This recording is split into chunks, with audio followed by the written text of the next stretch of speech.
आणि त्या राज्यामध्ये ज्या आगामी निवडणुका होऊ घातलेल्या आहेत त्या आगामी निवडणुकांच्या अनुषंगानं महाविकास आघाडीमध्ये नवीन भिडू येणार की नाही याची चर्चा रंगलेली असताना त्या चर्चेअंती काय सिद्ध होणार आहे याची कोणालाच कल्पना नाही, पण वादाचे फटाके मात्र महाविकास आघाडीमध्ये फुटायला सुरुवात झाली आहे। त्याचं कारण म्हणजे संजय राऊत आणि हर्षवर्धन सपकाळ।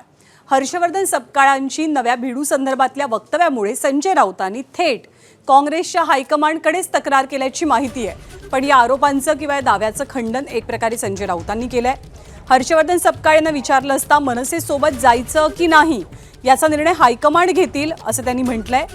तर संजय राऊतांनी सुद्धा हर्षवर्धन सपकाळ यांच्या तक्रारी संदर्भात प्रतिक्रिया दिली आहे, आपण पाहूया।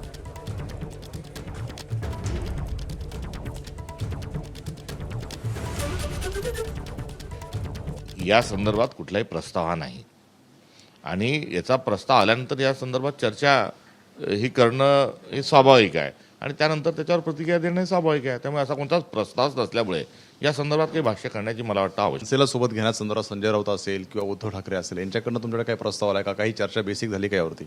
नाही, अशा स्वरूपाचा कुठल्याही प्रकारचा प्रस्ताव आलेला नाही। हर्षवर्धन सपकाळ हे काँग्रेसचे प्रदेशाध्यक्ष आहेत,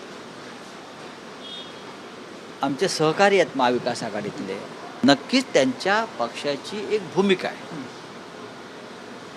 की महाविकास आघाडीच्या किंवा इंडिया ब्लॉकच्या बाहेरचा एखादा पक्ष त्याच्याबरोबर एखाद्या शिष्टमंडळात जायचं असेल तर त्यांना नक्कीच केंद्राची त्यांच्या हायकमांडला विचारावं लागतं।